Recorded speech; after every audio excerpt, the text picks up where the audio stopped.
Today's episode is brought to you by Audible. Get a free audiobook download and a 30-day free trial at www.anxietydiariespodcast.com/audible.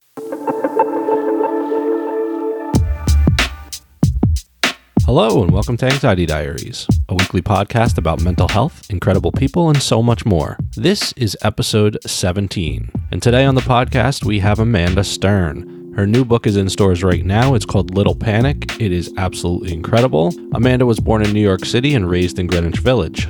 She's the author of The Long Haul and 11 books for children written under the pseudonyms Fiona, Rosenbloom, and A.J. Stern. In 2003, she founded the Happy Ending Music and Reading Series, a long-running and beloved event that became an essential part of the New York City literary landscape. She lives in Brooklyn with her dog, Busy. We're going to talk on the podcast today about anxiety, lifelong anxiety in particular. We're going to talk about how Amanda's story ties into the infamous Etan Patz disappearance. We're also going to talk about children being separated from their families and their parents. Like I said, the book is fantastic. It's in stores right now. It's called Little Panic, and it is also on Audible. So if you want to use your free audiobook to get this week's guest's book, Little Panic, head over to www.anxietydiariespodcast.com/audible to grab it for free. And that's what we're going to talk about today. So without further ado, here's Amanda. Now, just a quick disclaimer. I am by no means a medical professional, nor are many of the guests you'll hear on the podcast. If you need help, please seek qualified medical attention. With all that said, take a deep breath and relax. Here we go.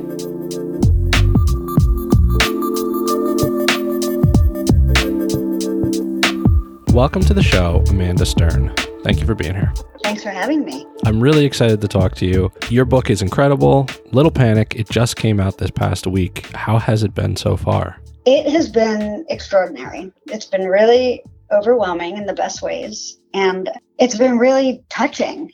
Part of the reason that I wanted to write this book and get it out there was so that people would feel less alone, that they would recognize that other people share their burdens and their suffering. But I didn't really expect that I would feel less alone with the response. And that's sort of what's happened. It's people have been emailing me and telling me what's going on for them and revealing things to me that they haven't revealed to anyone else. And I'm really overcome with something that has no word yet. So it's been amazing. It's been really amazing. I of course have been worried relentlessly that nobody would read this, that it wouldn't be taken seriously, that people would hate it. So the fact that it's reaching some people who suffer has meant the world to me. It's meant everything. It's incredible how many people reach out once you start talking, right? Yes, it is. And I love the fact that people are talking, and sharing, even if it's just with me, it's a start. And I just feel like talking about your struggles and your worries and your anxieties, it helps you conquer them and face them and move through it and, feel safer in the world. It really does. For some of the people who may not already know of you, can you tell us a little bit about you and about the book Little Panic? Sure. I am a writer. I was born and raised in Greenwich Village. I wrote a novel called The Long Haul that came out in 2003. And then I was sort of struck by this inability to release another book for reasons that had to do with feelings of inadequacy and real panic. So I ended up writing children's books under a pseudonym because that felt like less of a risk. During that time, I was also running a music and reading series called Happy Ending, where I invite authors and musicians and artists to converge on stage. And we put on a show together, and the authors take risks, and the musicians play their original music and sing-alongs. And, I was sort of secretly writing my second novel behind the scenes. And I just ended up finally forcing myself to write this memoir and get it out into the world despite my paralyzing fear of the response. And that is me. And the response has been great so far. You've gotten great reviews. Everybody loves the book. It's really encouraging to see. I love the fact that this book, this mental health memoir, kind of focuses primarily, you do have a through line to your adulthood as well, but it focuses primarily on your youth. Why did you choose to focus in on those younger years? It almost feels like you're kind of rediscovering and re-examining it yourself as you're going through the book, which is beautiful. I guess because my childhood anxiety and my childhood panic went overlooked and untreated and undiagnosed until I was 25 years old. So I've never had the opportunity to share as a young person what I felt and what I was going through. It was only when I was an adult and could look back that I was able to talk about my suffering. But I felt like the experience was so intense and relentless. And I know that children can't articulate the suffering that I felt, and that now I'm an adult and I am able to put words to the kind of dread and fear that I felt as a child. And I wanted to be someone who was helping other children who were suffering, and by sharing that experience. What is that like? I did it for me, obviously, but a version of me, not the me I am now, but like the version I was then, and almost like an advocate for my own childhood person. I wanted to express something I had not yet expressed, and I hadn't ever really talked to anyone outside of my therapist about what childhood felt like for me. Yeah. And how awful it was. And I just feel like people don't take children seriously or seriously enough, and they don't have enough advocates. And if I can provide some illumination on their worries, and then that's what I want to do.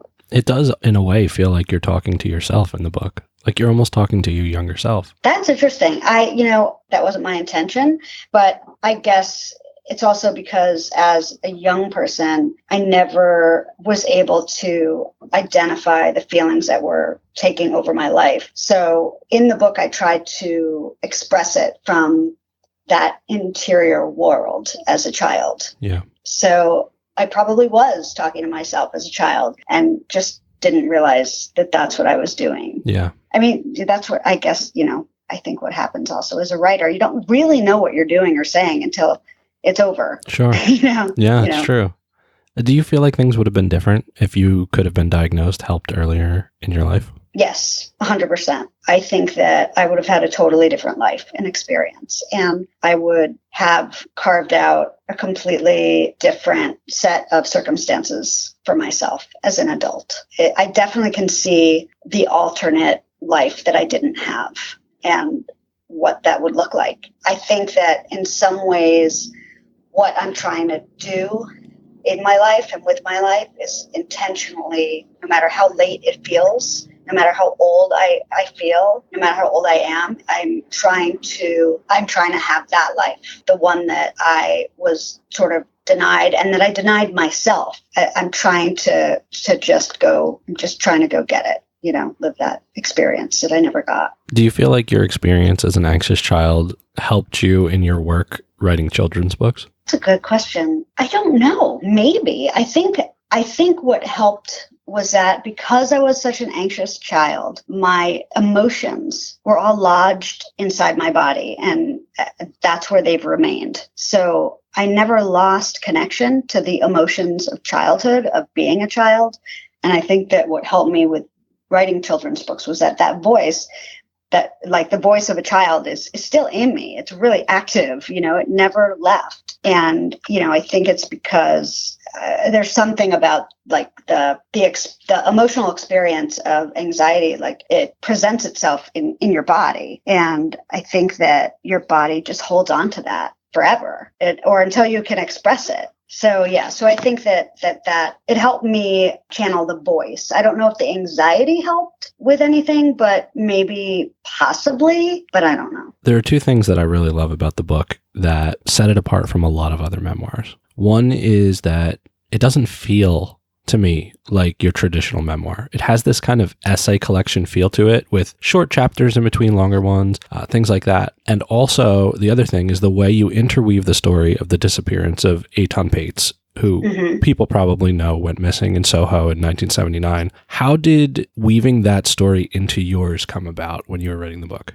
I will tell you exactly how it came about. So I am very dear friends with a writer, fantastic writer named Robert Lopez. He's great. He's a fantastic writer, and he's a dear friend. I gave Robert the book at a fairly middle. It was a middle stage, and he read it, and he said it needs more Etan. You need to explore the story more, and that disappearance is a reflection of your anxiety and it's perfect. And you have to draw on that. And I think that will make the book stronger. And it just felt so right and just exactly what the book needed. So, I took his advice and I wove that storyline more throughout the book. And he was completely right. It's what the book needed. And I would have put even more in. Yeah.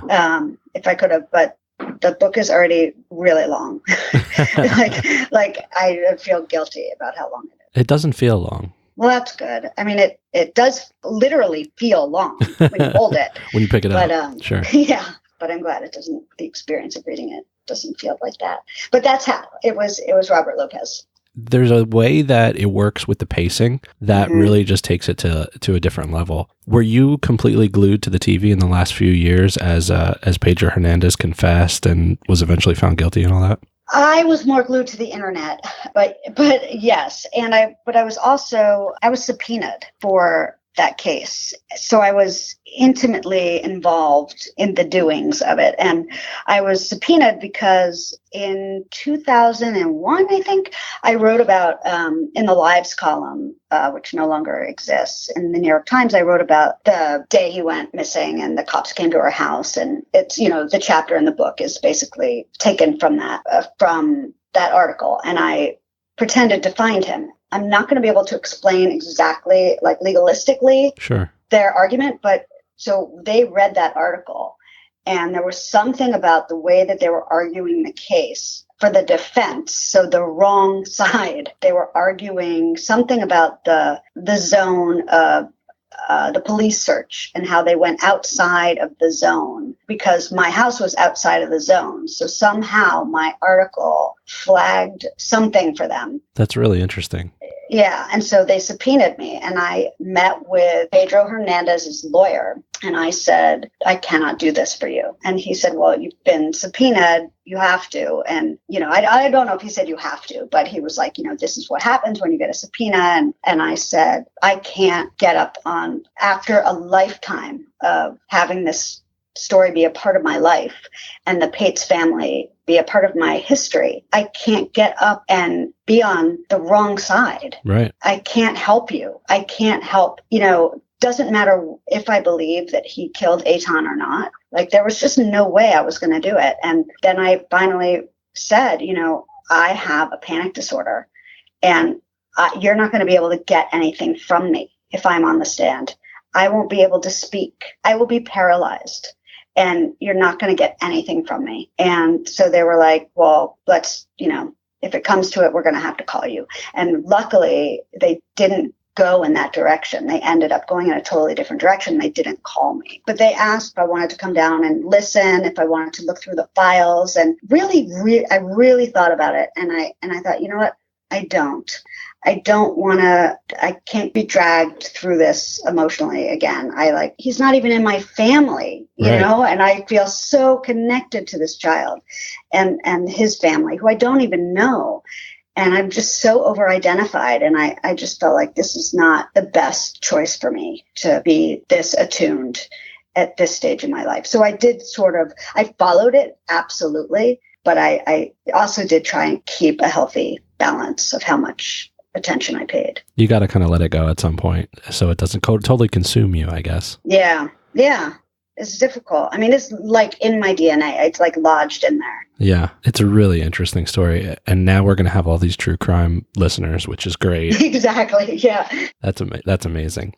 All right. So I want to talk quickly about more specifics about your mental health. How does mental illness, anxiety, panic attacks, things like that, how does it manifest for you? In what ways? And how has it evolved since you were young to now? When I was really young, the way that the anxiety and panic manifested was in my body. And it was this very somatic expression of dread and grief and mourning and fear. And my body always felt that sort of flushed hot sensation. There's fight, flight, and freeze. And I was almost all three of those at once, all the time. So the feeling that you have when you're about to be murdered is the sort of type of fear that I held in my body almost all the time. So my anxiety was so misguided and it was so out of control that it really reacted to every little thing, every separation from my mom, even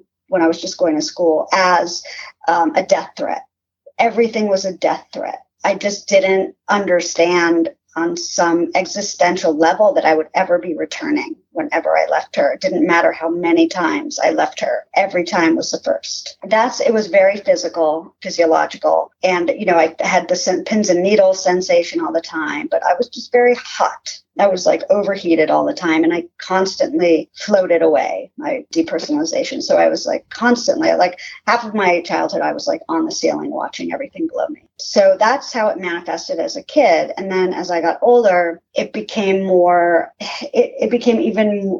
almost like, I don't know if biological is the right word, but I started to feel more traditional panic, like that I was having a heart attack and that I was dying, that the room was closing in on me, that I couldn't breathe, that people were taking all the air. Maybe this would be my last breath, or maybe this would be my last breath, or this one. And so I started to have more traditional panic attacks where I'd hyperventilate, and I really felt like I was in the active stages of my own death, my own dying. And I was also, my anxiety, because it went untreated and undiagnosed for so long, branched out into all these other issues. And so I was also plagued by depression. I had social anxiety and relationship anxiety. And so it just was in absolutely every layer of my life. And now as an older adult, like it still manifests with relationships and with people leaving and with my leaving. It's not as trenchant, but it's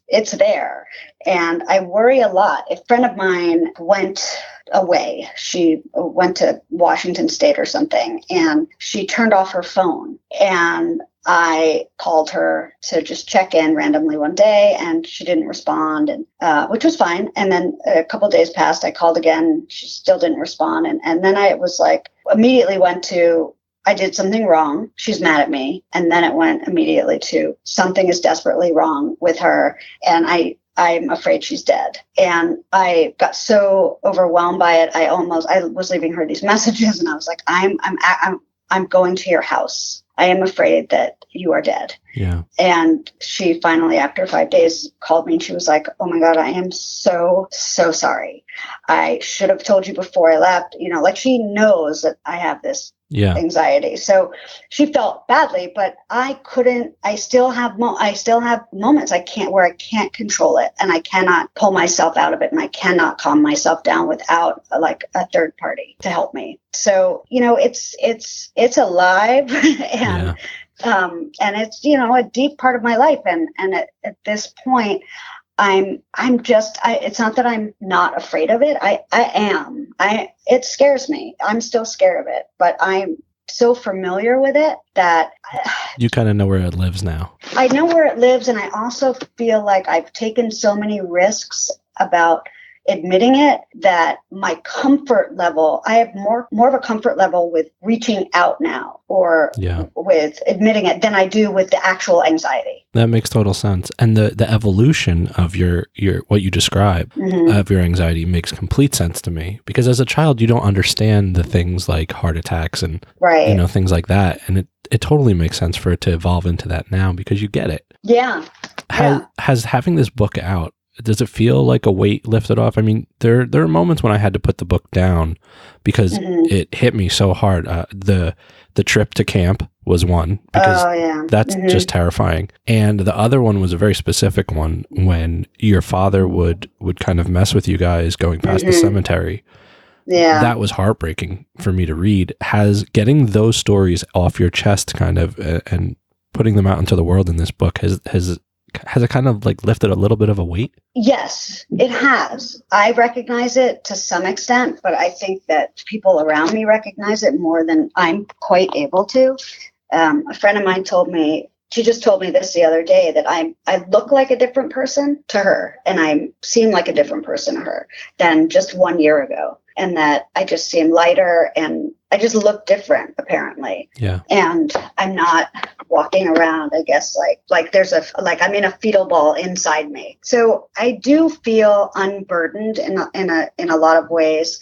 And it's also done something else for me that is that my poor therapist has been trying to get me for years and years and years to get me to feel the sadness of my childhood. And I've never been able to. And I've never been able to feel deep compassion or sadness for this little version of myself. I've never been able to do it. I can think it. I can, intellectualize it. Yeah, that was sad. Yeah, that was hard. But I've never been able to feel it. And a week before the book came out, I read at NYU and for a bunch of students who were in their 20s. And as I was reading, it was the first time I was reading from it. As I was reading, I began to feel the anxiety, that childhood anxiety in my body again. And yet this time, it was almost like it was a character. I was reading a character, and I was only then able to feel sadness for myself when it wasn't me, when it felt like a different person. And afterwards, all these young people came up to me, and some were crying and were saying,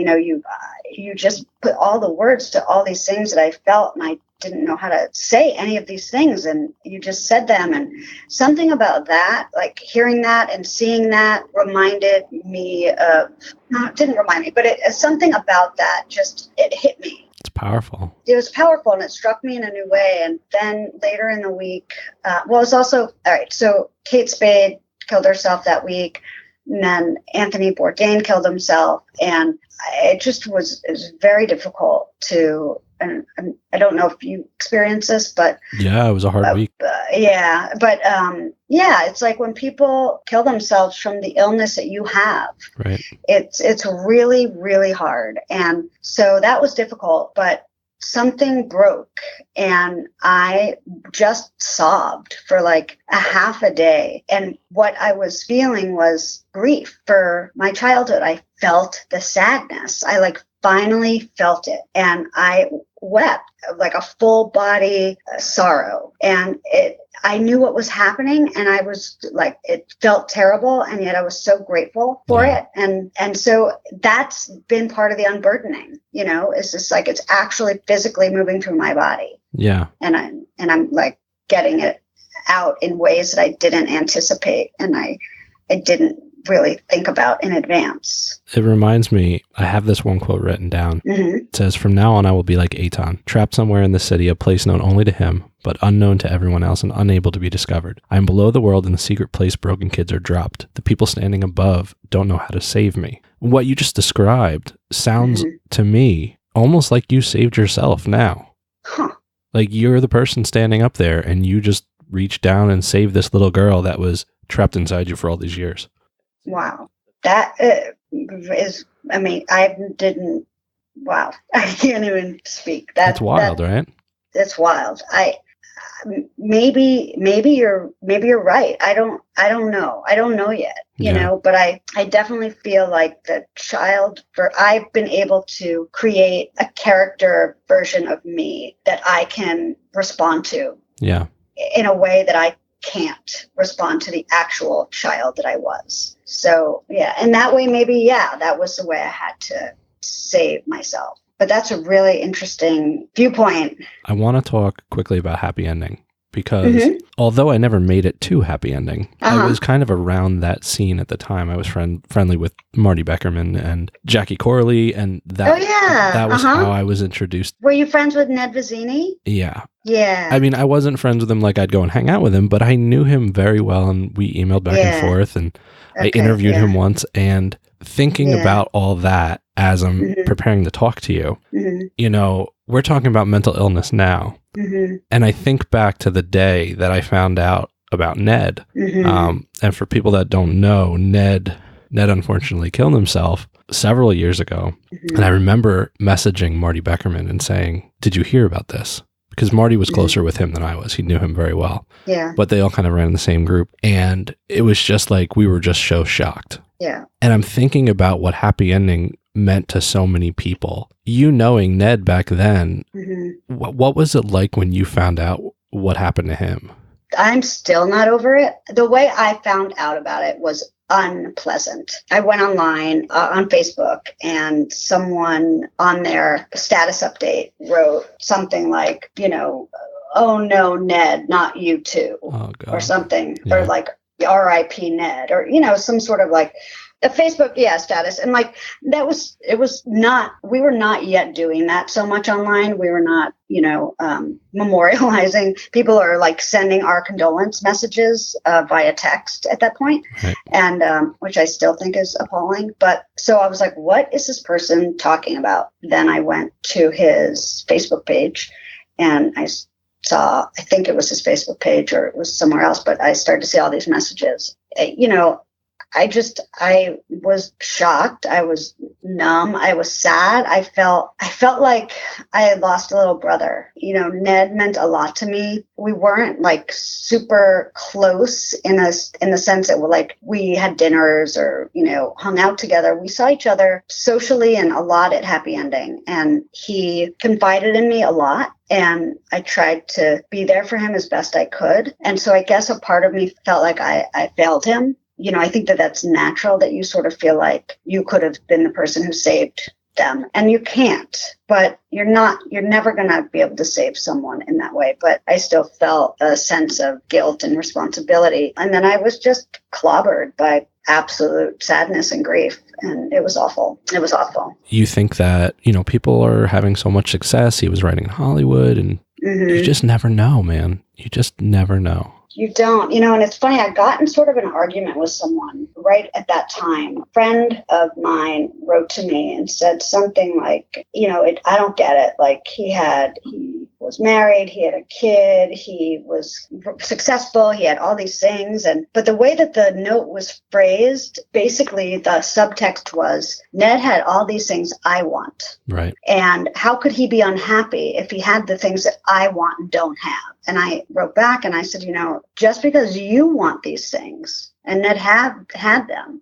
it doesn't mean he wasn't missing the things he wanted, and needed. And also, it's not about things and having a partner or child, or it's something so much deeper than that and ineffable. But it was interesting how people did approach it, and the same with Anthony Bourdain and Kate Spade. How could they have done this? They have everything, but those aren't the things that bring you a sense of safety, security. Those things actually add to the insecurity and sense of, being unsafe in some ways. You can have everything in the world, but you could still be hurting. Exactly. And that's what's hard for people to wrap their heads around sometimes. And I understand that. It's a difficult thing to understand. I have to say, I don't think it's that difficult to understand. You know what? You're probably right. I do get that people don't understand it, but I also get that people don't try to. Yeah, I agree. They don't sit there and think, okay, let me take a moment when I was deeply sad and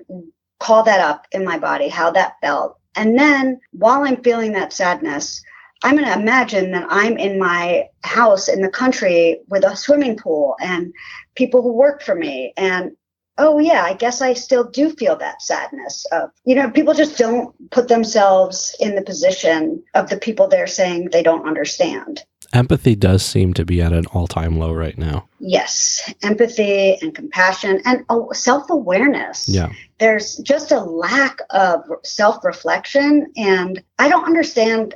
People just lack the basic understanding of psychology. Yeah. It's really terrifying. It's a terrifying, terrifying world to live in when you're sensitive. For sure. I mean, this brings me to exactly what I wanted to talk about next. And I'm assuming because you asked people to share it, you want to raise the signal on this rather than me not mention it, is your Facebook post recently about family separations. Yeah. Mm-hmm. Having read Little Panic and then reading your Facebook post, can you even imagine what it would have felt like for you as a child to be in the position of some of these children today? Yes, I can imagine it. And it's all I'm really doing, to the extent that I am sort of protecting myself from the full identification, because I definitely can I can imagine it and I can feel it. And obviously I can't know that I'm right in what I'm imagining. We can't match the feelings and compare like, oh, you said you could imagine, but you're wrong. Like, I don't know if I'm right, but I can imagine it. And it's so upsetting to me that I have been literally beside myself. And that the fact that did you read these reports that they're drugging the children? Yeah. So I've tried, it's been like book release week and I haven't been online because I don't want to see anything negative about my book this week. So I haven't been reading much, but I've been, checking in on what's going on with the kids and seeing how I can help and where I can help and what I can do. And the whole drugging thing, it's just like Donald Trump and his mafia are eugenicists. They are eugenicists. This is what this is what happened to women. They were sterilized when they were considered, all these Black women were sterilized and considered, not of good stock to procreate. And, there's just this level of evil that it's so terrifying and I know enough about how I respond to things that I am sort of holding back on the amount that I'm feeling, because I do know that if I go full force into feeling what is happening and what it means, that I honestly don't know what I'll do. Yeah. I don't know. And the thing that's also so upsetting is not just what they're doing to them, but why they're doing it. And the fact that they don't seem to have any feelings, and I don't understand how you can't not feel. It's horrifying. It's horrifying. And I also don't understand no one, like the people who can do something, like I almost feel like a child saying like, where are the adults? Where are the adults? Yeah. Like, Mr. Rogers had this thing, his mom, when he was little, he would say like, what do I do in case of an emergency? Or what should I do if the house burns down? And his mom said, always look for the helpers. In every situation, there's someone helping. Always look for the helpers. And I wish someone had told me that, as a child. But now as an adult, it's something that I think about a lot. And in this time that we're in, I'm like, where are the helpers? Yeah. Where are they? Like, why isn't Obama doing anything? Yep. What's Hillary up to? Like, come on. I was talking to a friend of mine this morning about this, and I said, there's a certain point in life where you just have to, let the bad blood go. Yeah. And, step in. Yep. When there's an emergency. Like if, you have a friend you haven't spoken to in years, you had a terrible falling out, but then you hear their mom died. Right. Like that's when you're like, you know what? This is the time. Yeah. I'm going to pick up the phone now. Yeah. This is when I reach out. And there's an understanding that you're just putting everything aside for now, maybe forever. And I don't understand how that's not happening. I just don't get it. You know what else I don't understand is I don't understand the disconnection that people have between their adult selves and being a child. Yeah. Every single one of us was a child. I agree. I think the internet has made that worse, to be honest. What do you mean? I think that the fact that people are so fast to jump online and criticize or jump online and make a comment about something, Mm-hmm. they don't have time. They don't sit back and reflect on the fact that when they were a kid, this is how they felt. Right. And I don't get that. I don't get that because more than half of these people have kids. So Right. How do they even understand their own children? I guess at this point, it's the, that'll never happen to me thing. Yeah. Yeah. But I mean, like when you're a kid, you're learning the world for the first time. Can you imagine if you had never heard about death and someone had to explain it to you now? Right. How would you respond to that? I mean, and we learn about that as kids. Yeah. That's just insanity that we aren't thinking about these things. It's just I don't understand how something so basic we can't be on the same page about something so basic and fundamental. Yeah. It makes me just not want to be in this world. Yeah. It just makes me want to not be here. It's very, very scary. And in a time when these kind of things are so stressful, what are some of the things you do now to practice self-care and to take care of yourself? Well, I will admit, first up, that I have a very, very hard time with doing the things I know I should do to make myself feel better. And I think that that's just something, the way I was raised, it's very hard for me to be healthy, which is a strange thing. I mean, I eat very well, not healthy in that sense, but like it's hard for me to go to the gym. It's hard for me to do something for me that's nurturing. It's easier for me to do it for other people. That doesn't mean that I, don't do anything. So what I do when it's really dire or getting there is, I'm extremely fortunate. I have a sister who is, I don't even know how to describe her. She's just this absolute gift. And, she is the person that I turn to and talk to and who I leaned on when I was little. And she is my person. And I call her and I text her and we talk. And she's the one who gets me through and who understands and who knows how to talk to me and breathe with me and sort of dial me back down. So I always, always, always turn to my sister. What I have been doing in the past couple of years, which I didn't do before, is I've also started reaching out to my friends, just a couple of very close friends. And I found that talking things through and connecting with someone else is really grounding for me. So that's one thing I do. Something else I do. So my brother is a yoga teacher and he has a yoga school and he has a meditation app. It was really a breathing app. Yeah. And well, name it, please, so people can find it. I'm about to. It's called the Breathing app. Okay. And it's really wonderful. It gives you 3 different options for ways to breathe and what to breathe to. And you can set a timer for how many seconds you want to breathe in and out and for how long you want to do it. And so I love it. It's amazing. I will link to it in the show notes so people can find it. Do it. It's so I use the breathing app, which helps me a lot. And it's also my brother made it, so I sort of can breathe and be like, all right, I'm breathing with my brother. Yeah. And so I do that.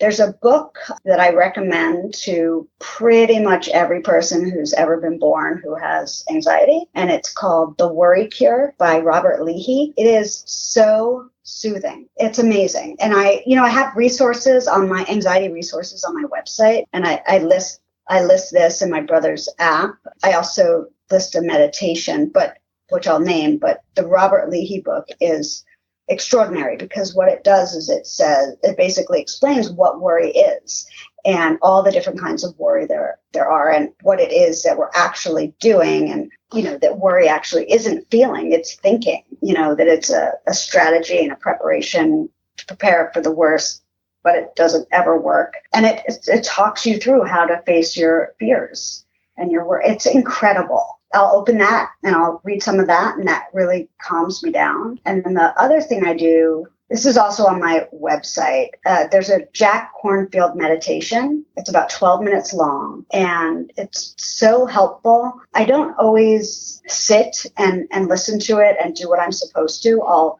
turn it on and listen to it while I'm cooking or getting dressed or eating or whatever I'm doing, and it's still helpful. But it walks you through times of difficulty, and it sort of trains your body how to respond to times of difficulty, and it walks you through how to retrain yourself to go from these moments where you feel you're going to fall apart to being strong and knowing how to stand up for yourself and knowing the difference between knowing what the feeling in your body means and how to change it. I also have a dog, and that is also very helpful. She is a little piece of magic. And so is she actually a therapy dog? She's a dog that I've had, and she's actually technically a service dog. Oh, awesome. Yeah. So she's like a psychiatric service dog. Perfect. Yeah, it's really great. But she's also, she's a therapy dog for me. I don't really need the psychiatric, she can tell me when I'm having a panic attack. Right. she knows, but I also know when I'm having a panic attack. You so already know. it's not really, That's not it's that helpful. Thank you for that service. I'm also doing it for myself. But she comforts you when you do. Oh yeah, she does. She's amazing. There are times where there was a friend of mine died very, very suddenly a few years ago, Maggie Estep. When I heard the news, it was on the phone, and I guess I wailed, or I don't, some deep visceral sorrow came from my body, and it was the only time I've seen Busy scared of any of my emotions, and she fell over. Wow. She fell over. And I think it was either she was scared or she was so feeling what I was feeling. It was too much. It was too much. Wow. Yeah, it was, and that's, and I immediately stopped and went to her and brought her back to her paws and stood up and, which of course completely took you out of the grief that you were in at the moment, I'm sure. It did. It totally did. Having to care for someone else in those times is actually really helpful. Yeah. Because it teaches you how to care for yourself. Where can the people find you online? I have a website. It's amandastern.com. There's plenty of information on there. You can also contact me through that website. Did just put something up on my website, sort of urging people to talk about their fears and anxieties. But if they were too afraid to do that, or they felt they didn't have anyone to do it to, they could send me an email with the subject line worries. I love and that. to just state their worry in the body of the email, and they could send it to littlepanic@amandastern.com. My Instagram is a little stern. Okay. And then I have a Little Panic book on Instagram. Busy is on Instagram. She has her own. Of course. Are you kidding me? That's true. She has a lot of followers. She's Busy in BK. Busy INBK? Yep. Got it. Instant follow. Twitter, I guess I'm Amanda Stern. This has been a fantastic conversation. I've taken way too much of your time, but I couldn't help it. Total pleasure. I really could talk to you for a lot longer. I appreciate it. And I hope everybody honestly will go check out this book, because this is not only one of the best books of the year, but it is also one of the best mental health, anxiety related memoirs that I've read. And I've read a lot. So I really, really enjoyed it. I love the way you did it. And thank you for coming on. I appreciate it. Thank you so much for having me. And you are really awesome at this. This is a great show. Call us, leave us a message at 732-903-4441, or drop us an email at anxietydiariespodcast@gmail.com. You can find the podcast at www.anxietydiariespodcast.com, where you can sign up for our newsletter as well.